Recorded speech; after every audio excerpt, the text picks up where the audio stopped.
Hey guys, I'm VJ402, and this is a new series where I'm looking back at some of my older content, just talking you guys through the creative process, trying to give you a little bit of insight.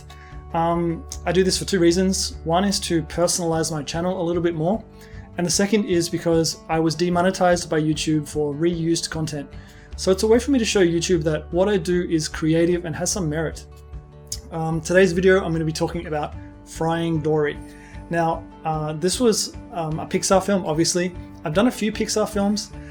The thing with these sort of videos is that because I only have the source material to work from, I need to do a lot of editing. These are super edited, these videos.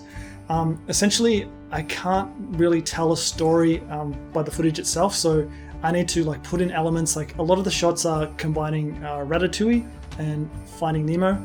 So things like just putting Dory in the bottle instead of the rat in the bottle.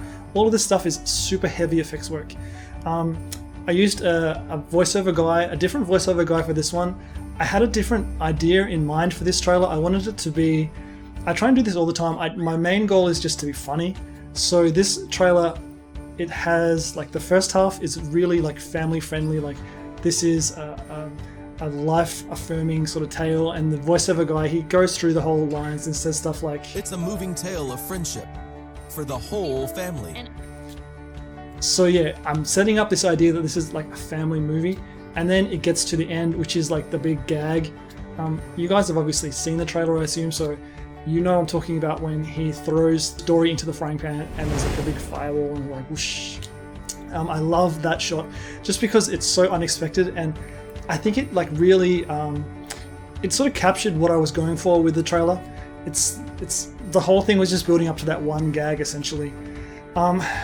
So this video featured a cameo by Heimlich from Bugs Life, which is I'm surprised that the Bugs Life hasn't had more love. It's such an old film, but maybe I might go back and make a Bugs Life trailer at some point. I don't know.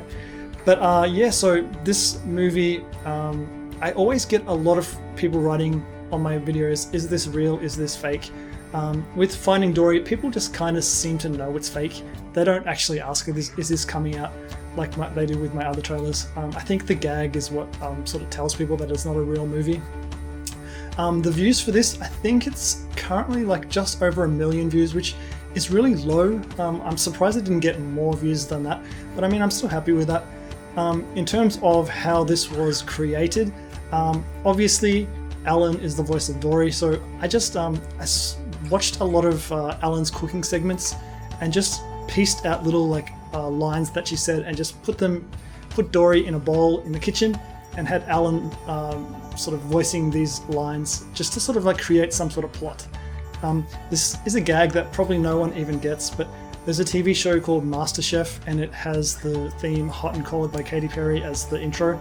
I used that just during the cooking scenes just to try and make a joke of that. I don't know if anyone even got that reference. With all my trailers, I always try to finish off the trailer, have a pause, and then come back for one last gag.